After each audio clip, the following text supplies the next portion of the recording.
Welcome to the yet another session of the subject system analysis and design. The topic of today's discussion is coupling.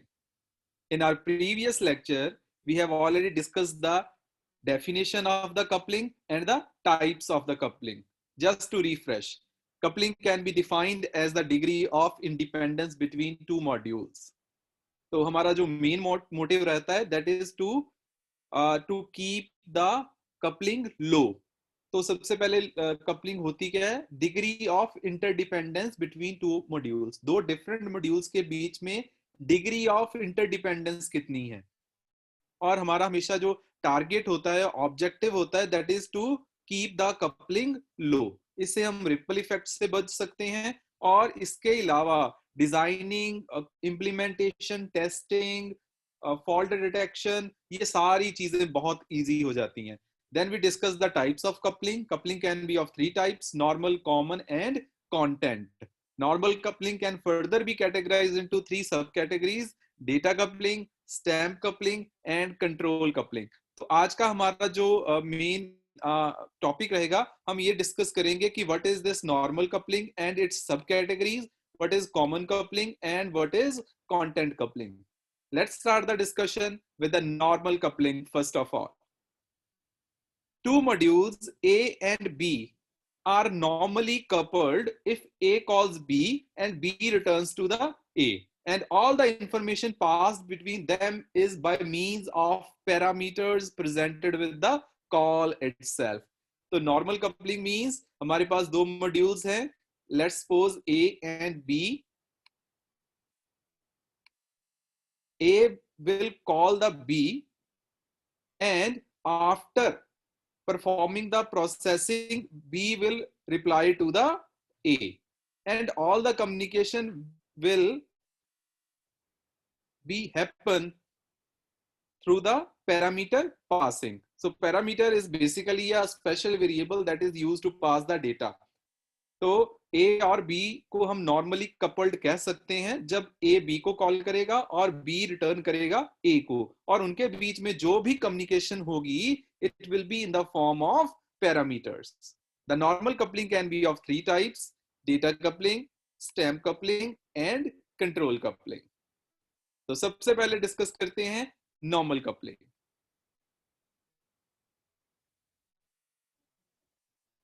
तो normal coupling जैसा मैंने आपको बताया, A B को call करेगा. अब इस डायग्राम से आपको थोड़ा और क्लियर हो जाएगा the concept of normal coupling. A is calling the B and B is replying to the A, but the communication is happening with the help of the parameters only. और A और B के बीच में जो communication हो रही है वो हो रही है through the parameters. कोई हम piece of logic नहीं send कर रहे, A B के logic को control करने की कोशिश नहीं कर रहा, nothing doing. Just A is calling B and B is returning the A, and the communication is happening through the parameters. तो नॉर्मल कपलिंग में first type is data coupling. तो सबसे पहले देखते हैं कि ये डेटा कपलिंग क्या होती है. The two modules are data coupled if they communicate by parameters. जैसे नॉर्मल कपलिंग में है सिंपली. तो दो modules को हम बोलेंगे they are data coupled if they communicate with the help of the parameters only. उन दोनों के बीच में, दो modules के बीच में communication हो रही है और वो communication हो रही है through the parameters. Now, data coupling is necessary communication of data between two modules. Since module must communicate, data coupling is unavoidable and is quite harmless. क्योंकि दो modules के बीच में आपने सपोज कीजिए अपने आपका जो पूरा सिस्टम है, आपने जो सिस्टम डिजाइन किया है उसमें आपने 8 मॉड्यूल्स को डिजाइन करा है. तो 8 मॉड्यूल्स के बीच में किसी ना किसी मॉड्यूल के बीच में तो कुछ ना कुछ डेटा का इंटरचेंज होगा ही. ऐसा हो ही नहीं सकता कि आपके सिस्टम में 8 मॉड्यूल्स हों और आठों के आठों इतने इंडिपेंडेंट हों कि आपस में उनकी कोई कम्युनिकेशन ही ना हो रही हो. This is rare of rarest case, मतलब इट्स एक्सेप्शनल केस. क्योंकि आमतौर पे हमारा जो मेन मोटिव है to keep the design modular and to keep the modules independent. लेकिन फिर भी आप जब आपका एक सिस्टम बड़ा सिस्टम है जिसमें मल्टीपल मॉड्यूल्स हैं, तो किसी ना किसी मॉड्यूल के बीच में तो कुछ ना कुछ तो डेटा इंटरचेंज होता ही है. And if the data is interchanging in the form of parameters only, तो उसको हम बोलते हैं डेटा कपलिंग. तो ये जो डेटा कपलिंग है, this is necessary communication of data between modules, and this is unavoidable, and there is no harm in using the data coupling. So as you can observe in the diagram, we have two modules. The first one is calculation of installment and the second is calculate amount. So the calculation of installment module is passing the rate of interest to the calculate amount, and the calculate amount is using this parameter to calculate the amount of the installation and passing that result to the calculation of installment module. इसी तरह से अब suppose कीजिए आपने दो numbers को add करना है, तो दो नंबर्स को ऐड करने के लिए sum of two numbers is one module that gives the x and y parameters to the calculate module. x calculate module ने x और y को प्लस किया और z को रिटर्न कर दिया. आप देख सकते हो इन दो मॉड्यूल्स के बीच में कम्युनिकेशन हो रही है, and communication is happening in the form of parameters only. एक मॉड्यूल दूसरे मॉड्यूल को पैरामीटर पास कर रहा है और दूसरा मॉड्यूल भी प्रोसेसिंग करने के बाद पैरामीटर ही पास कर रहा है, इसके अलावा कुछ नहीं हो रहा. और इस तरह की कम्युनिकेशन जो है वो अनअवॉइडेबल है, and there is no harm in using the data coupling. Now the sum of the characteristics of data coupling are create a narrow connection, create direct connections, create local connection, create obvious connections, and create flexible connections. Create narrow connection means कि minimum parameter passing होगी और जो communication होगी वो सिर्फ through parameters ही होगी, सिर्फ एक ही चीज से होगी. So there will be direct communication, there are local connections क्योंकि दोनों डायरेक्टली कनेक्टेड होंगे, and there will exist the local connection between two modules. ये जो कम्युनिकेशन है, बिकॉज दिस इज अनअवॉइडेबल और it is quite harmless, so it creates the obvious connections and it is also very flexible. But there are two warnings that you should take care of during the data coupling. The first one is keep the interface as narrow as possible. Narrow as possible means try to use the minimum number of parameters to be passed from one module to the other. The second is avoid the tramp data. Now avoid the tramp data. अब tramp data क्या होता है जी? Tramp data वो data होता है जो एक module दूसरे को पास कर देता है लेकिन दूसरे को उसकी जरूरत ही नहीं होती, तो हमें अवॉइड करना चाहिए. पहली चीज तो हमें अपने जो नंबर ऑफ पैरामीटर्स है, we need to keep them minimum. हमारे जो पैरामीटर पासिंग हो रही है वो मिनिमम होनी चाहिए. और दूसरी चीज, we are not supposed to pass the tramp data. Tramp data means unnecessary data that is of no use of other module. The second type of normal coupling is called stamp coupling. Now, two normally coupled modules are stamp coupled if they passes to the other a composite piece of data. तो अब सिर्फ parameter pass नहीं हो रहे, a composite piece of data पास हो रहा है. And what is the composite piece of data? Data plus internal structure. So now stamp coupling में क्या है कि एक मॉड्यूल दूसरे मॉड्यूल को कॉम्पोजिट डेटा पास कर रहा है. डेटा कपलिंग में क्या हो रहा था? सिर्फ पैरामीटर्स पास हो रहे थे, लेकिन अब composite piece of data pass हो रहा है. Composite piece of data means data with its structure. अब आप इसकी एग्जांपल बहुत ही आप इजीली अंडरस्टैंड कर सकते हो from this diagram. Now let's suppose we have two modules, play chess and make move. Play chess is passing the move and chessboard. Now move, क्योंकि आप जानते हो कि जितने भी आपके पास पीसेस होते हैं चेस में, तो हर का मूव करने का जो मेथड है वो अलग अलग होता है. जैसे किंग की मूवमेंट है, क्वीन की मूवमेंट है, तो इसी तरह से जो सभी आपकी जो पीसेस आप यूज करते हो ड्यूरिंग चेस, तो सभी की जो मूवमेंट होती है वो अलग अलग तरह की होती है. जैसे पॉन है, प्यादा जिसको आप बोलते हो, तो वो सिर्फ पहले बार में 2 कदम चल सकता है, उसके बाद सिर्फ 1 कदम चलेगा, लेकिन डायरेक्टली चलेगा। लेकिन if you are using the queen, queen कितने भी स्टेप चल सकती है, वो डायगोनल चल सकती है, स्ट्रेट चल सकती है, नो हॉरिजॉन्टली चल सकती है। तो obviously when you are using this no structure move, तो आपको ये भी बताना पड़ेगा कि उसका मूव कैसा है। so this type of passing of composite piece of data between the modules is called stamp coupling। data coupling में सिर्फ parameters थे, और stamp coupling में अब क्या आ गया, composite piece of data। the composite piece of data is the combination of data with meaningful internal structure। so there are two warnings that should be considered during using the stamp coupling. And the first warning is never pass records containing many fields to module that need only one or two of this fields। तो पहली चीज का आपको ये ध्यान रखना है कि आपने जब पास करना है तो आपने पूरे का पूरा रिकॉर्ड नहीं पास कर देना। आप सपोज कीजिए, ना records are the rows, basically आपके पास सपोज कीजिए डेटा स्टोर्ड है in the form of rows and columns. तो ये मान लो कि 2 रोज हैं, तो देयर आर 6-7 कॉलम्स। तो आपने एक रिकॉर्ड पास करना है टू द सेकंड मॉड्यूल। तो एक मॉड्यूल में जैसे एक रो में अब कितने कॉलम्स हैं, सो देयर आर 6 कॉलम्स।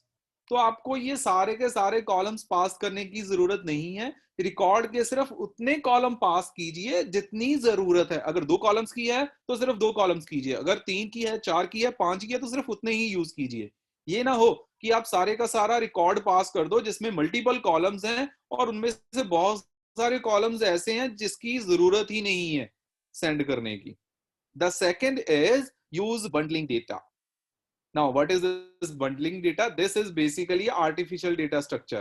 अब इसमें होता क्या है? The idea of collecting unrelated data items into an artificial data structure is called bundling। अब 2 unrelated items को एक ही data structure में स्टोर करना, एक artificial data structure में स्टोर करना, इसको बोलते हैं bundling। जैसे फॉर एग्जाम्पल आपने पास किया price per item and discount type to the module that will be used to calculate total purchase cost। तो अब इसने क्या किया, इसको 2 इनपुट्स थी, आपने price per item, discount type, number of items, sale tax. तो ये सारी चीजें जो हैं, क्योंकि ये अनरिलेटेड है, number of item is not related to the price per item, but यहां पे उन्होंने क्या कर दी, बंडलिंग कर दी to know the total cost. The second is a control coupling। अब कंट्रोल कपलिंग क्या होती है? This is the third type of the normal coupling. तो थर्ड टाइप कंट्रोल कपलिंग में क्या होता है? Two modules are said to be controlled coupled if one passes to other a piece of information intend to control the logic of other। तो पहले में हमने सिर्फ पास किया पैरामीटर्स, दूसरे में हमने पास किया कंपोजिट डेटा, और तीसरे में हम पास कर रहे हैं, तीसरी normal coupling that is control coupling, हम पास कर रहे हैं piece of information that is intend to control the logic of other module। So if a control flag passes downwards from a boss to subordinate, the boss must know something of the internal of the subordinate। तो अब क्या, आपका एक module एक ऐसी information pass करेगा to the other module that will try to control the logic of second module.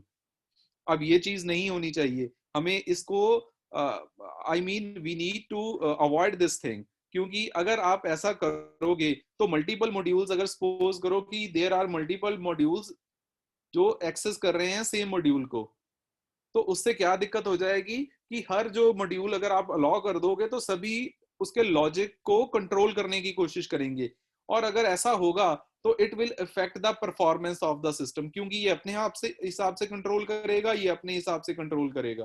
तो उससे उसके लॉजिक को कंट्रोल करने से क्या होगा, आपके डेटा में इनकंसिस्टेंसी आने के चांसेस रहते हैं।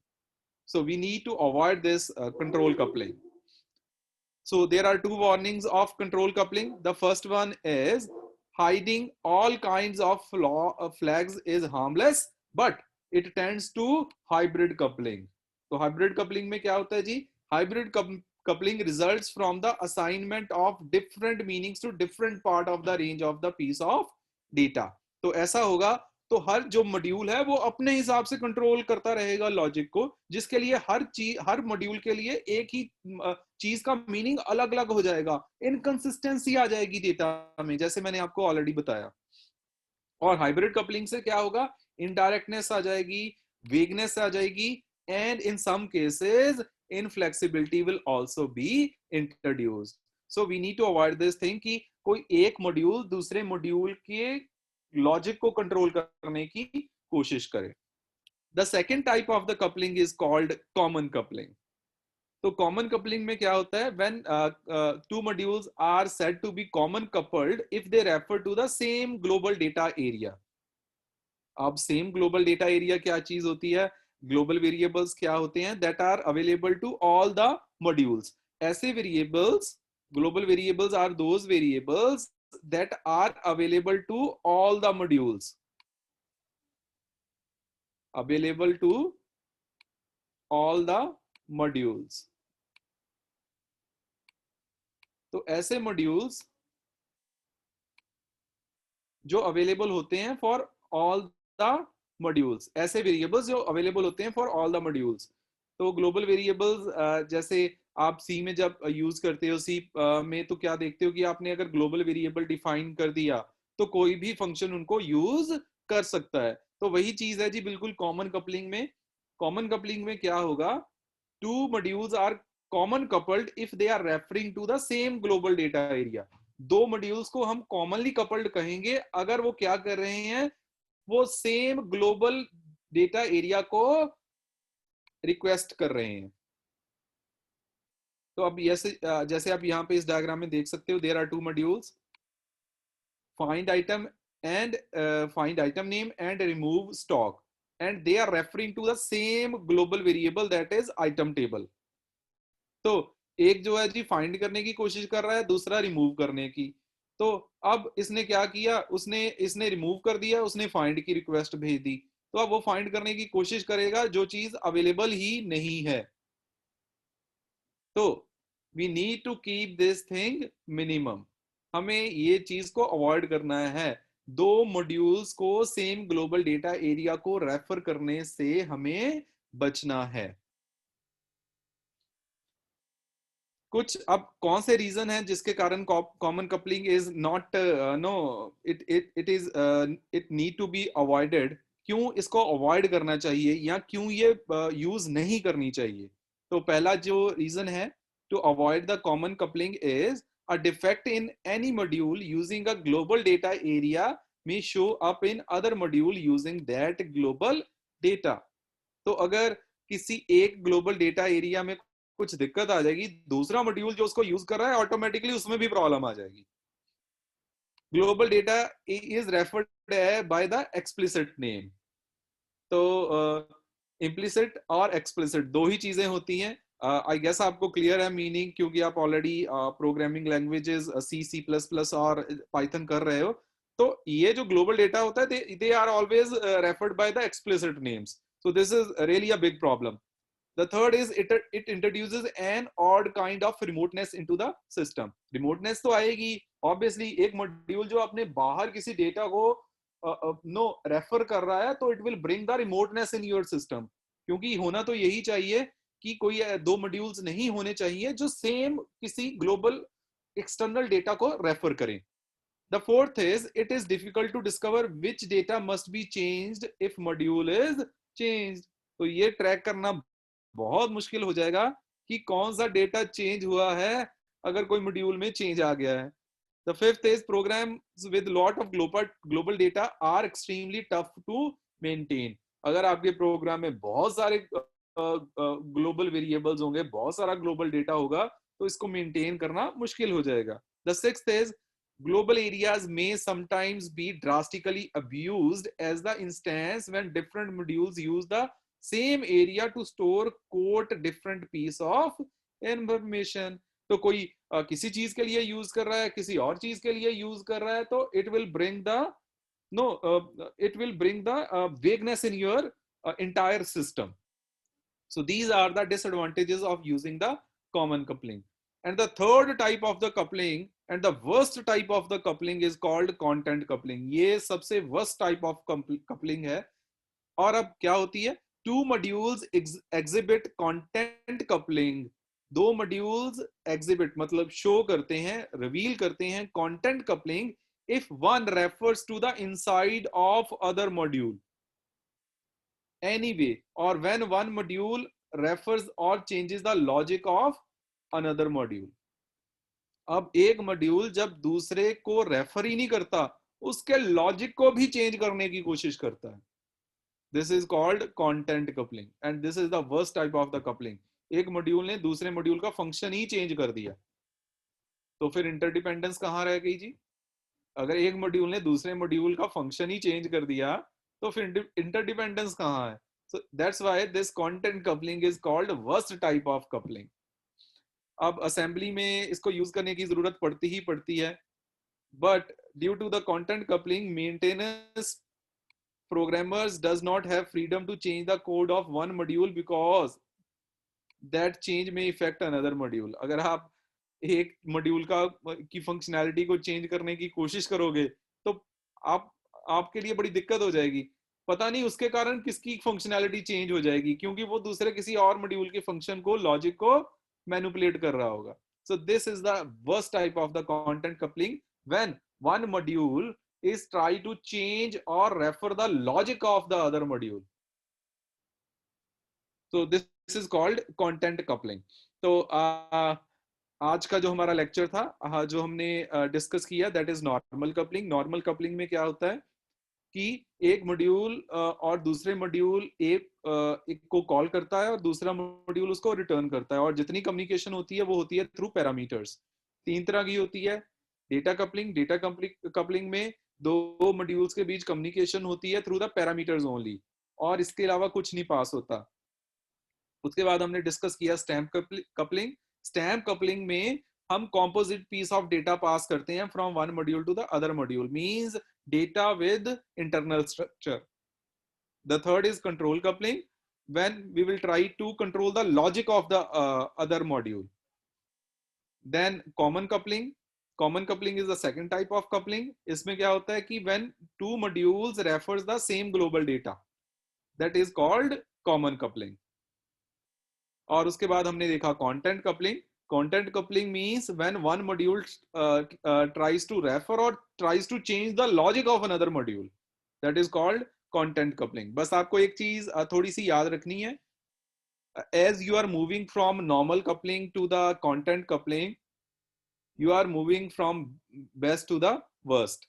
अब normal coupling में data coupling जो है, this is unavoidable. This is the best type of the coupling also. एक पहली तो चीज ये है कि कपलिंग को आपने मिनिमम रखना है, जीरो रखने की कोशिश करनी है, लेकिन ये पॉसिबल नहीं है. डेटा कपलिंग तो हो ही जाएगी कहीं ना कहीं, लेकिन डेटा कपलिंग में कोई हार्म नहीं है. लेकिन इफ यू आर यूजिंग, जैसे जैसे आप मूव करते हो from data coupling to the content coupling, वैसे वैसे कपलिंग का साइज इंक्रीज होता जाता है और आपके मॉड्यूल की जो इंडिपेंडेंस है वो खत्म होती जाती है और रिपल इफेक्ट आना स्टार्ट हो जाता है. तो you need to use keep the coupling minimum. और कपलिंग मिनिमम रखने के लिए भी आप अगर जरूरत पड़ती है तो डेटा कपलिंग यूज करो, अगर आप बहुत फंस जाते हो तो स्टैम्प कपलिंग यूज करो, but try to avoid the control, common and content coupling. Because इससे क्या हो जाएगा, आपका जो सिस्टम है उसके जो डिफरेंट मॉड्यूल्स हैं उनमें डिग्री ऑफ इंटरडिपेंडेंस कम बढ़ती जाएगी. तो उसको अगर आप कम रखना चाहते हो, या तो कपलिंग को अवॉइड करो, अगर बहुत जरूरत पड़ती है तो डेटा कपलिंग यूज कर लो या स्टैम्प कपलिंग यूज कर लो. तो लेकिन इससे अगर आप आगे बढ़ोगे, कंटेंट कंट्रोल कपलिंग यूज करोगे या कॉमन या कंटेंट कपलिंग करोगे, तो डिग्री ऑफ इंटरडिपेंडेंस इंक्रीज होती जाएगी, और डिग्री ऑफ इंडिपेंडेंस इंक्रीज होगी तो रिपल इफेक्ट भी इंक्रीज होगा. उसकी इंप्लीमेंटेशन डिफिकल्ट होगी, फॉल्ट को फाइंड आउट करना मुश्किल होगा, फॉल्ट को ट्रबल शूट करना मुश्किल होगा. बेसिकली उनकी जो इंडिपेंडेंस है मॉड्यूल की, that will be destroyed. So that's all about the coupling. I hope आपको सारे कॉन्सेप्ट क्लियर हुए.